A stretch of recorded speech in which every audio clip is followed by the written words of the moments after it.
You're listening to The Jacob Valk Show.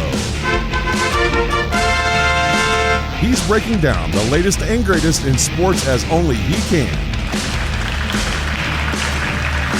Follow him on Twitter at RealJacobValk. Here he is, Jacob Valk.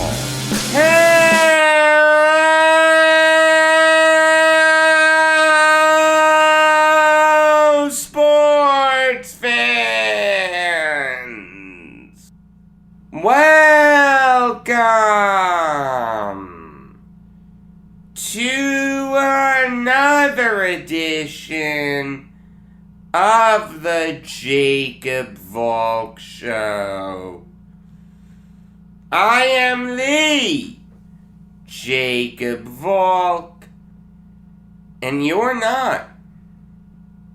I've got to start by recapping Game 5 of the NBA Finals. A game that I don't think anyone thought would be as exciting as it was at the end of the first quarter. But it turned into a really exciting game, great finish, iconic moment. This was another really impressive comeback win for the Bucks. Obviously, Game 4, the Suns have a bunch of opportunities. They can't convert on them.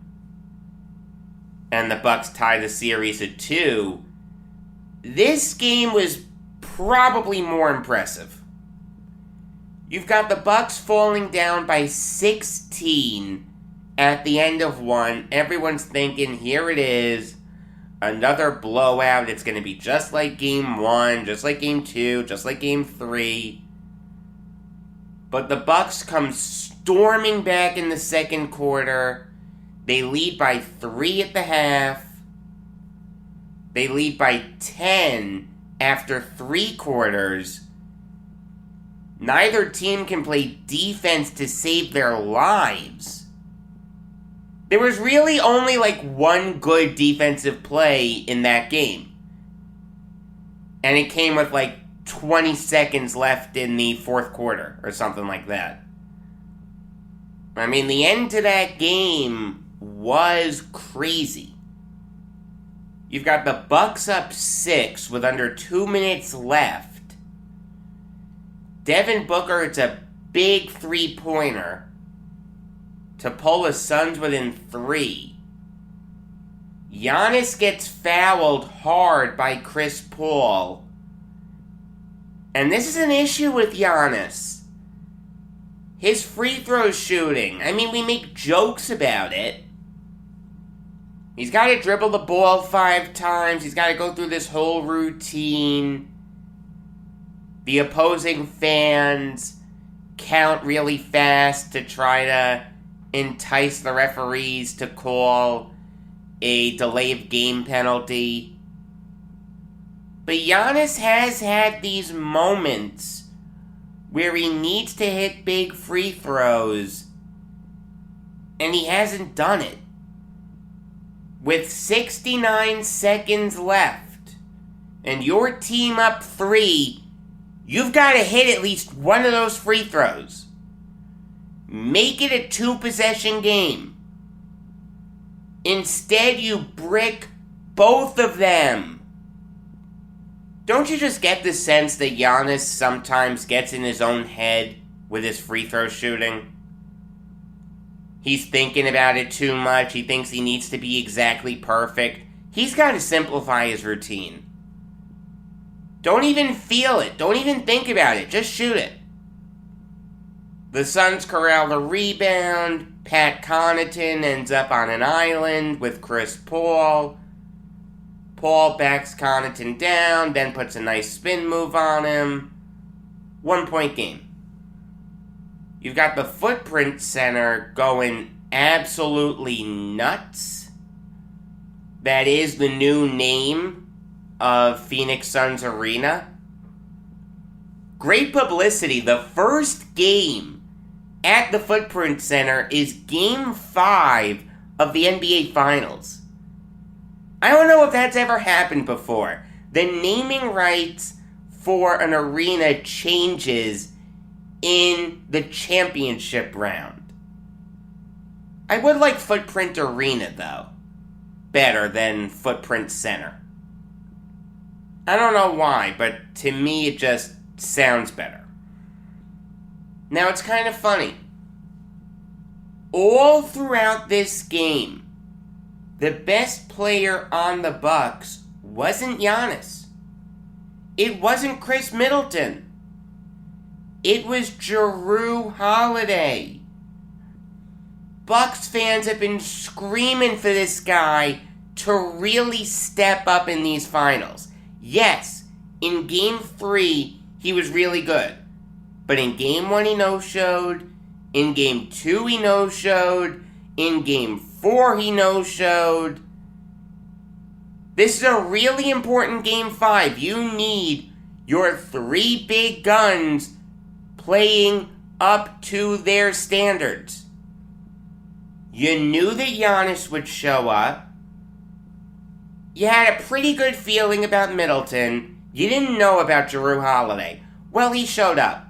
Like I said, the best Milwaukee Buck on the floor on Saturday.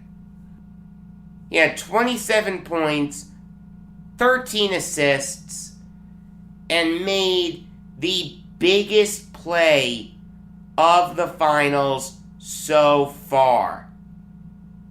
You've got Booker driving on PJ Tucker. Giannis comes in with a little bit of help. And Booker never sees Jrue Holiday. What a heads-up play by Holiday. To realize that Booker doesn't see him. To realize that he can leave his man, Chris Paul, and go for the steal. To realize that there's a fantastic chance that he gets this steal. I've spoken about Jrue Holiday's defense before. He's a really good defender. That play was extraordinary. That really won the Bucks this game. You've got to realize the scenario. 120 to 119 Bucks, 20 seconds left. If there's no steal, God only knows what happens. Maybe the Suns score. Maybe the Bucks miss. We'll never know because of Holiday's incredibly high basketball IQ.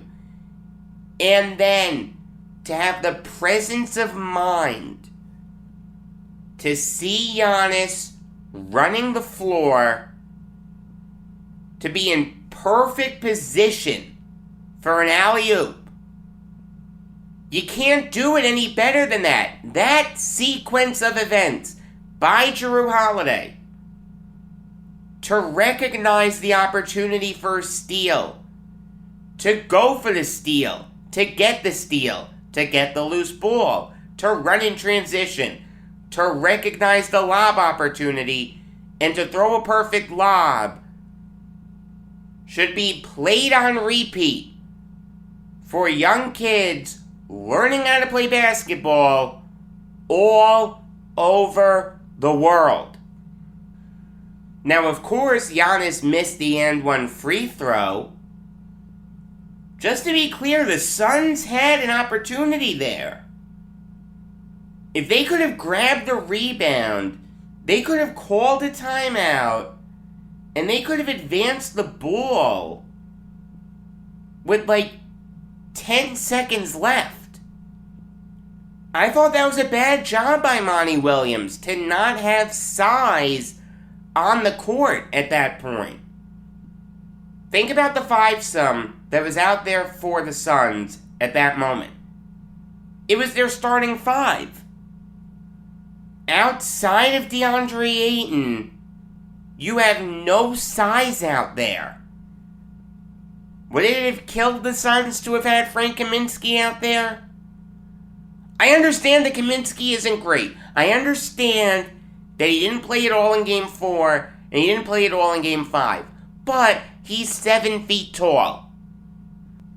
Having a 7-footer on the floor. Realize, DeAndre Ayton's 6'11". Technically not 7 feet tall. Having him on the floor would have given the Suns a better chance to get that rebound. Instead, the Bucks end up with it. Chris Middleton hits one of his 2 free throws, and the Bucks win the game right there. Give the Bucks credit for this.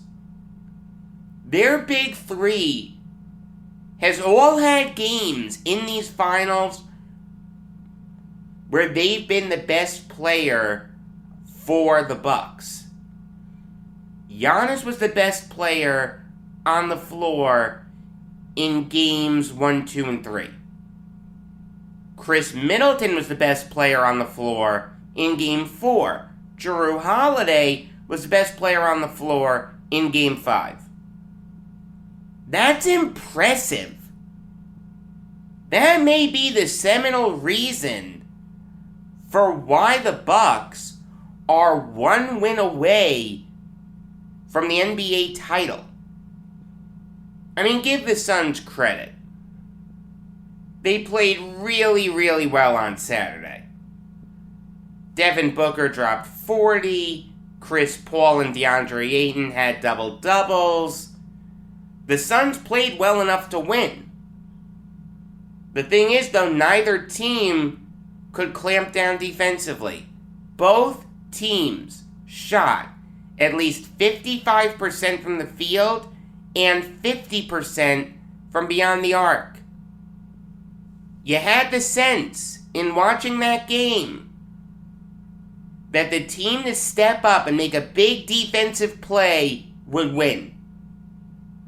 That's what Jrue Holiday did. That's why the Bucks are 1 win away from winning the NBA Finals. They've got a great chance of winning tomorrow in front of their home crowd. Make no mistake about it. There was another piece of NBA news to talk about, and it's kind of interesting. On Friday, Damian Lillard told the media that he doesn't plan to request a trade. Those rumors that said that he was going to ask for a trade just weren't true. But he did make some interesting comments, though. Basically, he said that he thinks that the roster around him with the Trailblazers isn't championship caliber. Hiring Chauncey Billups isn't going to be enough. The Blazers need to shake things up a little bit more. I really don't have much of a problem with what Lillard did here. He's right that the Trailblazers roster isn't championship caliber. Every year, the Blazers ask Lillard to elevate this roster that's good, but they want him to turn it to great. That's very difficult to do. There are very few players in the NBA that can do that. LeBron can do that. Durant can do that. Harden can do that. That may be it. I mean, here's the thing. Look at the Trailblazers roster. Tell me who on that roster, besides Lillard and McCollum, can be key pieces on a title winner. Norman Powell's a role player on a title winner. Same thing with Trent. Same thing with Melo. Yusuf Nurkic can be a key piece, but he's always hurt. Enes Kanter's a role player. Robert Covington's a role player. If you only have 2 guys that can be key pieces for a title winner and a bunch of role players, you're not going to win anything in this league. There's no question that the Blazers need to shake things up. There's no question that Damian Lillard's window to win is closing. The guy is 31. How many great years does he have left? He's not going to get any better. You've got, 5 years? If you're lucky? You've got to go. You've got to put the pedal to the metal and make some big win-now moves.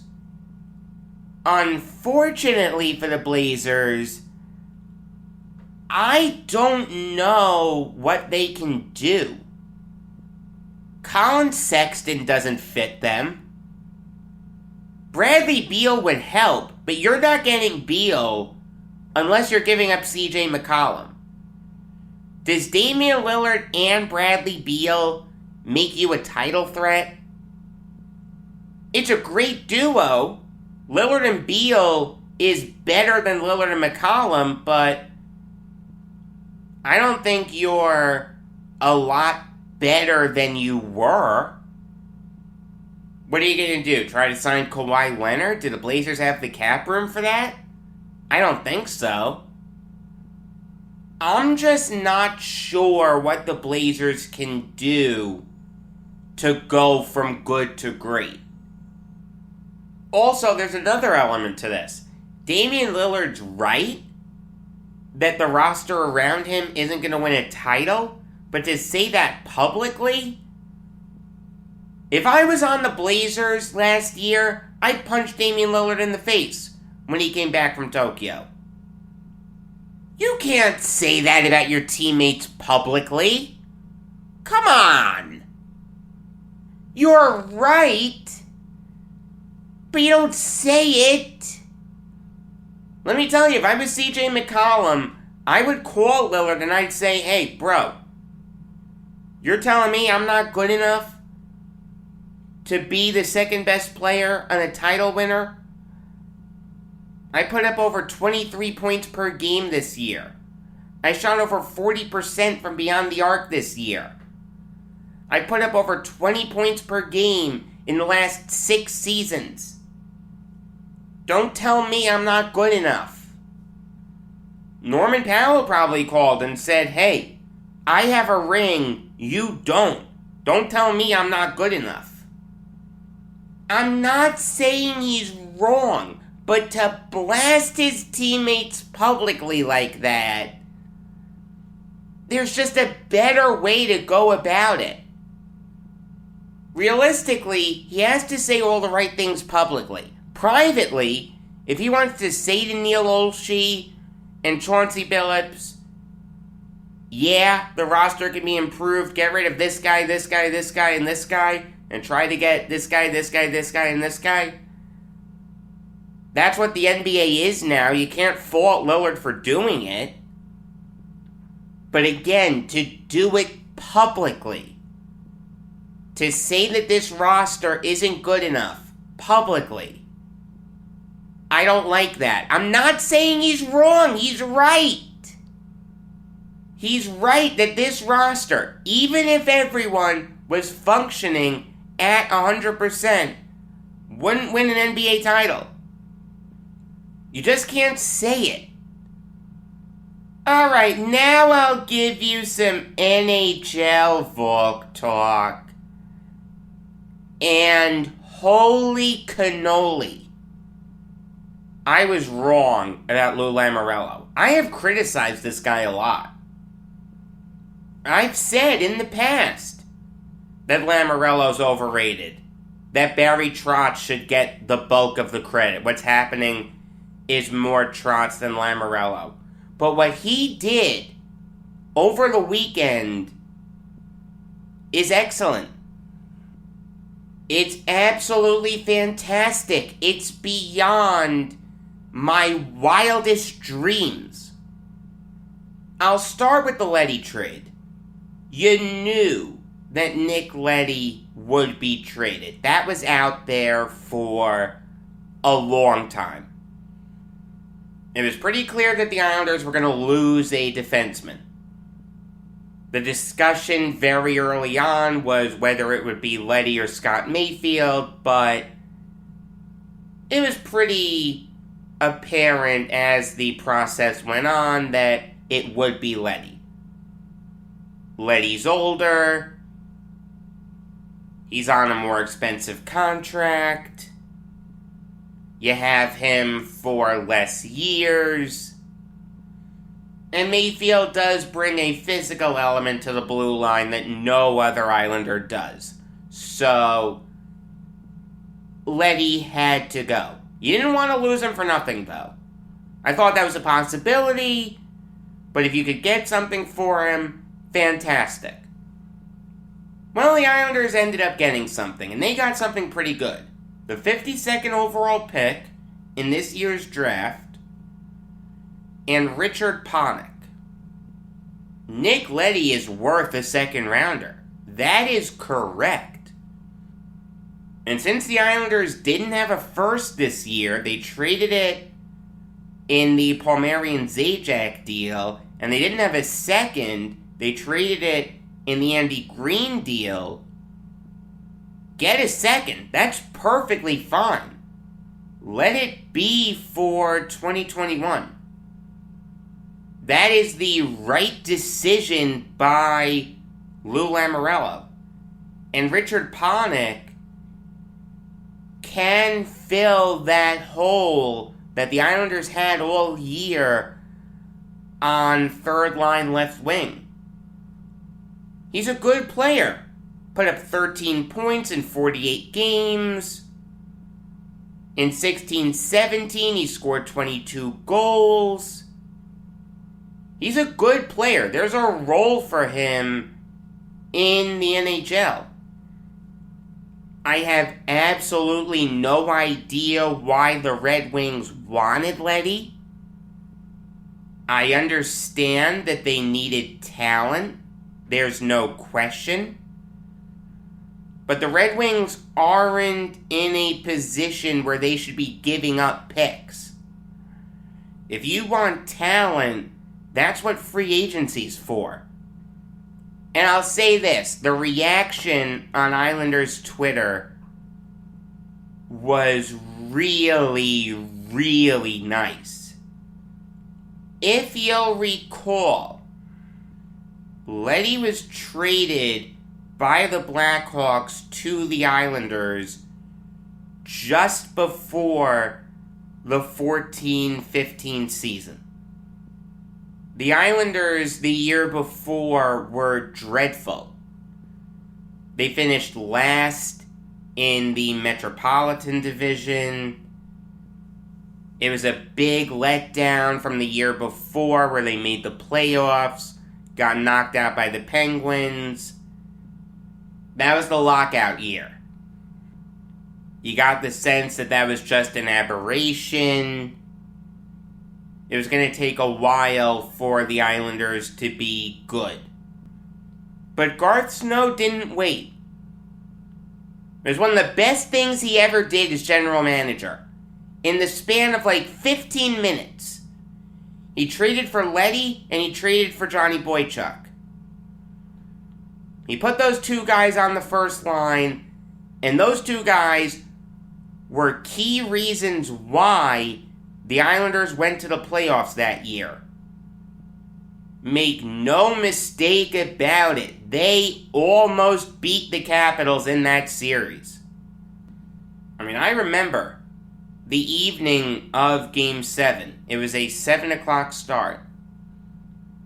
My mom said to me, "Jacob, can you come with me to pick up dinner?" Sure, no problem. So I'm driving, picking up food at a local sushi restaurant. Now I'm parked on a pretty major road. It's Merrick Road. It's pretty close to puck drop. I don't want to miss any of this game. It would be quicker for me to make a U-turn on this major road than it would be to make a bunch of turns. So I literally made a U-turn across like 3 lanes of traffic. Boy, was my mom ticked off, but I said, Mom, I want to make it home in time for puck drop. My father said, if you have clearance, I don't mind it. Look, Leddy and Boychuk were the top pair for the Islanders for a long time. There was a rumor that came out that said that the reason Leddy was traded was because he was cancer in the locker room. He was a model Islander. Never had a bad moment. He had a really good Islanders career. I wish him nothing but the best in Detroit. But what Lamoriello did afterwards can only be described in one word. Mastery. It was an absolute masterstroke by Lamoriello. On the Islanders off-season preview, I spoke about the possibility of the Islanders trading Leo Komarov or getting the Kraken to take him. I spoke about the possibility of moving on from Thomas Hickey. Why? Because the Islanders needed cap room. There was a bigger albatross that the Islanders had, though. Andrew Ladd. Never in my wildest dreams did I think the Islanders could move on from Ladd. Buying him out made no sense. Here's a guy who's only played in 30 games since the 18-19 season. Only has 12 points since then. One of the worst free agent signings in NHL history. There's no way a team is going to take on that contract, right? No! Lamoriello convinced the Coyotes to take Andrew Ladd's contract. And somehow, someway, he did it without giving up a first rounder. Here's the trade. The Islanders traded the Avalanche's second round pick. That was 59th overall. For whatever it's worth, the pick that they got from the Red Wings was 51 overall. So the Islanders gave up the lower of the 2 seconds that they had. They gave up another second, not in this coming draft, obviously, but the draft after. It'll be the more favorable pick of the Avalanche's and Islanders' second rounders. And then there's a conditional third in 2023.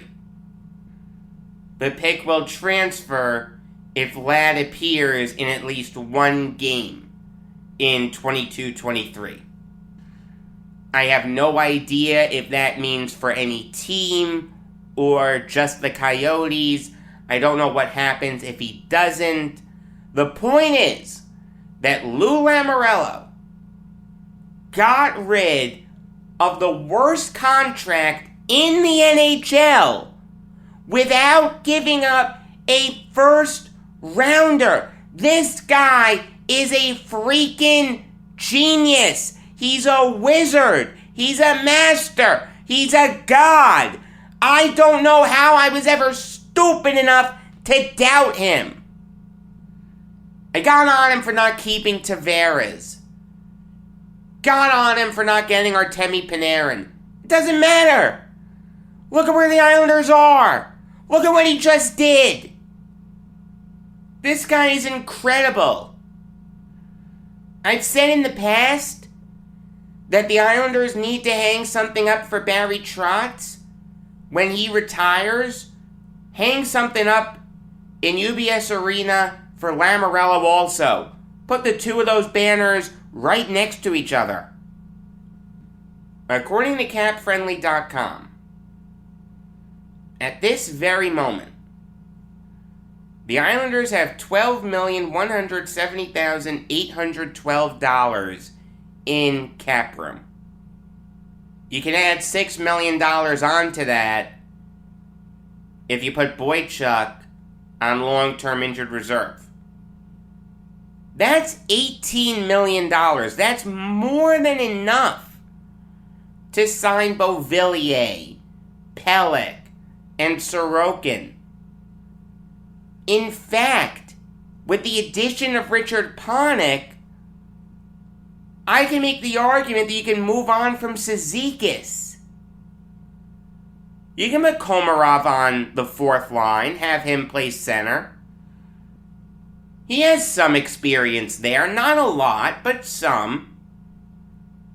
If you don't want to sign Cizikas to a long-term deal, I don't mind a bottom six of Panik, Pajot, and Wahlstrom, and Martin, Komarov, Clutterbuck. Barry Trotz likes Komarov, and I like the idea of Komarov on the fourth line. In fact, I'll even say this. It wouldn't surprise me, even factoring in Beauvillier, Pelech, and Sorokin, with the cap room that Lamoriello just manufactured, the Islanders may have room to go big game hunting in free agency. They need a lefty defenseman. How does Alec Martinez sound? How does Mike Riley sound? How does Keith Yandel sound? How does Alex Goligoski sound? How does Ryan Suter sound? The New York Islanders could leave the offseason with a roster that we say is more than capable of winning the Stanley Cup. People are upset that Josh Bailey and Jordan Eberle were left unprotected. That's just more cap room. That means that Kyle Palmieri can come back. Maybe the Islanders add Taylor Hall. Maybe they add Vladimir Tarasenko. I'm going to say something that I never thought I'd say. In Lou Lamoriello, I trust. And just for whatever it's worth, I think that the Kraken are going to end up taking Kiefer Bellows. I don't think they'll want Bailey's contract or Eberle's contract. Moving on now to the Stars, signing Miro Heiskanen to an 8-year deal worth $67.6 million. That is $8.45 million a year. That's a little bit of an overpay. I don't mind signing Heiskanen long term. I like Heiskanen. I like Heiskanen a lot. Plays the game the right way. Had 27 points in 55 games last year. Was excellent in the bubble. He had 26 points in 27 games. That led all NHL players the 27 games. That does mean something to me. The fact that Heiskanen, at his young age, was able to step up like that, in that really tough environment, the playoffs, plus the bubble, this kid's going to be a great player for years to come. I'm not knocking Heiskanen, but just under $8.5 million a year, that's a little too rich for my blood. I don't want to kill it too much because I really like him, but I would have been more comfortable with like $7 million per year. This is an overpay. There's no question about that. You're paying for the future now. There's no doubt in my mind that Heiskanen's going to keep up his great play. But just under $8.5 million for him? That's a little too rich for my blood. I'm not going to kill it. I know why the Stars did it. They had to lock him up. and this isn't an egregious overpay, but I would have liked $7 million per year. That would have been my ceiling.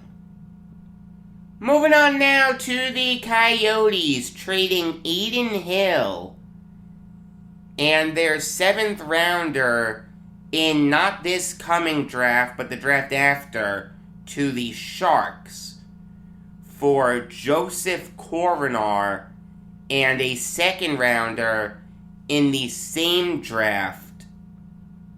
This is an interesting move for the Sharks. They want to get rid of Martin Jones.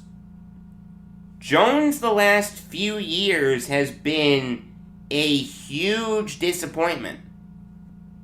He had the big year in 15-16, where he led the Sharks to the Cup Finals, where they lost to the Penguins. The year after that, he was great. The year after that, he was great. It looked like this guy was going to be the second coming of Evgeny Nabokov. But then he just fell off a cliff. He's had 3 straight seasons of an .896 save percentage, 3 straight years of an over 2.9 GAA. They want to move on from him very quickly. They want to stop playing him, and they want a new goalie of the future. If they think that Adin Hill can be that, I don't mind it. It's possible. Hill had a good year last year. Went 9-9-1 with a .913 save percentage and a 2.74 goals against. Hill has what it takes to be the Sharks' goalie of the future. Is it a guarantee? No, but the Sharks do need to move on from Jones. There's no question about that. As for the Coyotes, this means that they can protect Darcy Kemper and not worry about the Kraken taking one of their goalies. I don't mind them choosing Kemper over Hill. Kemper has a lot more experience, has been a good Coyote for the most part. So if you can get a 2nd rounder for your backup goalie, sure, I'm fine with that. This is an even trade. The Sharks get their potential goalie of the future. It wouldn't surprise me if Hill turned into that. And the Coyotes get a 2nd rounder for their backup goalie. Good move for both teams. Moving on now to the Stars, trading Jason Dickinson to the Canucks for a 3rd rounder this year. And this is what happens when you have a solid young player and no way to protect him. Dickinson has talent. Had 15 points in 51 games last year. He's only 26. He's a solid player. It really came down to this for the Stars. Who would you rather have?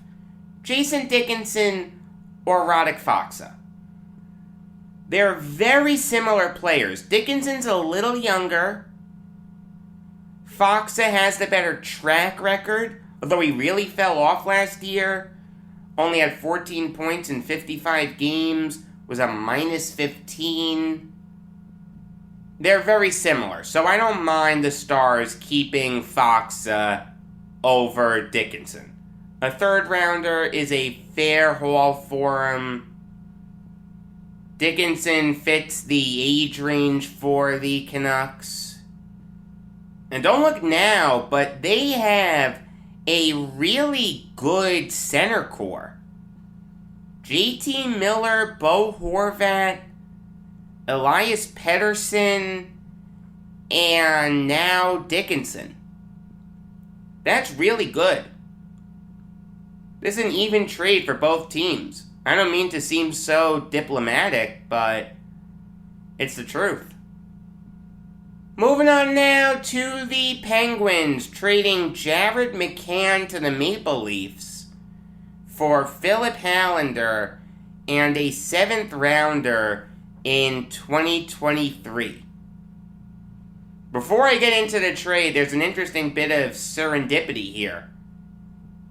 Last year, in the Kasperi-Kapanen trade, the Penguins traded Hallander to the Maple Leafs. I understand that there's a new regime in Pittsburgh, but still, that's a bad look for the Penguins. You're getting rid of a really good player in McCann for a 7th rounder and a prospect who you just traded away. I mean, this is a terrible move for the Penguins. They couldn't get anything more than this? Look, I understand that Hallander had a really good year in Sweden last year. He had 24 points in 51 games. People called that a career year for him. I'd be lying to you if I said I saw a second of Swedish hockey this year. I saw more Swedish fish than I did Swedish hockey. Same thing with their meatballs. But I can tell you that this haul is nowhere near what it should be for the Penguins to move on from McCann. How did you not have room for him? You can't tell me that it would have been better to protect Jeff Carter than to move on from Jared McCann. That was the choice that the Penguins made. They protected Jeff Carter over McCann. And they didn't want to lose McCann for nothing, so they traded him to the Maple Leafs. Interestingly enough, the Maple Leafs decided not to protect McCann. So the Kraken could still take him. I don't know if they will, but McCann would be a good guy to take. He had 32 points in 43 games last year for the Penguins. He was a plus 17. Did nothing in the playoffs against the Islanders. Okay, I get that. But no one from the Penguins showed up in that series. I'm going to operate under the assumption that the Leafs are going to get to see Jared McCann play for him. As such, this is a steal for the Leafs. McCann is a really good young player. They gave up like nothing to get him. The Leafs forward core just got a lot better. Let's see if they can improve their defense. Their Achilles heel last year. Moving on now to an interesting 3-team trade. Ryan Ellis is now a Flyer. Philip Myers and Cody Glass are now Predators. And Nolan Patrick is now a Golden Knight. This is a tough trade to break down. You've got to go team by team. I like this trade for the Flyers. They got a lot better on the blue line. Ryan Ellis is a lot better than Philip Myers. And Nolan Patrick had a really disappointing year last year. Here's a guy who missed all of the 1920 season with migraines. Came back this year, had just 9 points in 52 games. Was a minus 30. We'll never know what he could have been. It's sad. I hope that the Golden Knights can turn his career around. No one deserves to go out like that, but I'm skeptical. I'm just selling Patrick stock. Watching him play last year, he looked like a shell of his former self. I'm not a big fan of this trade for the Predators. I know that they got a lot younger. But their window to win is now. They just got noticeably worse. Philip Myers is good, but nowhere near as good as Ellis. And Cody Glass hasn't been able to put it all together yet. Can he in Nashville? Yeah, I'm not giving up on him, but it's not a guarantee. As for Vegas, who would you rather have, Nolan Patrick or Cody Glass? Some people will say Patrick, others will say Glass. I feel like I'd rather have Glass. I think there's a lot more potential there. He wasn't going to figure it out in Vegas, though. That much was clear. Pete DeBoer did not like him. So this is a good change of scenery for both Glass and Patrick. I'll say that the Flyers won this trade. The Predators finish in second place. I like that they got younger. It's not what I would have done, but I can't fault them for getting younger. And the Golden Knights got a guy who may never be the player that he once was and that we all thought he could be in 2017. That's pretty scary to think about. The Rangers made a couple big moves. They acquired the signing rights for Barclay Goodrow from the Lightning in exchange for a 7th rounder in 2022. And they traded Brett Howden to the Golden Knights for a 4th rounder in 2022 and Nick DeSimone. I like Barclay Goodrow a lot. Had some big games in the playoffs. Played really well in the Cup Finals. Had 20 points in 55 games last year. Really tough player. The Rangers needed to add that. So yeah, give up a 7th rounder to be able to sign him before anyone else can. I have no problem with that whatsoever. As for Howden, once upon a time, he was thought of as a key building block for the Rangers' future. He came over from the Lightning in the deal that sent Ryan McDonough and JT Miller to Tampa. But Howden was never able to put it all together. He got worse and worse and worse. Can he turn it around in Vegas? The answer is yes. He still has some potential. He was never going to put it together with the Rangers. For the Golden Knights, sure. They needed some centers. It's kind of interesting. They're filling that need with a couple reclamation projects in Patrick and Howden. It'll be very interesting to see if that works. I'll give a slight edge to the Golden Knights. I know why the Rangers did this. They didn't want to risk losing Howden for nothing in the expansion draft. But a 4th rounder really isn't much, and Nick DeSimone is a schmagegi. You don't need to know anything about him. I'll close this show out with some MLB Valk talk. Specifically, the White Sox signing Lance Lynn to a 2-year extension worth $38 million. There is a team option for a 3rd year, though. If you'll recall, when Lynn was traded from the Rangers to the White Sox, I praised it. I thought it made a ton of sense. The White Sox were kind of pushing the fast-forward button a little bit. They gave up a guy in Dane Dunning who maybe will turn into a pitcher of Lynn's caliber someday, but the key words there are may and someday. The White Sox's window to win is now. So they were okay with giving up the future for the present. I liked the trade at the time, and I've been proven right. Lynn has been excellent for the White Sox.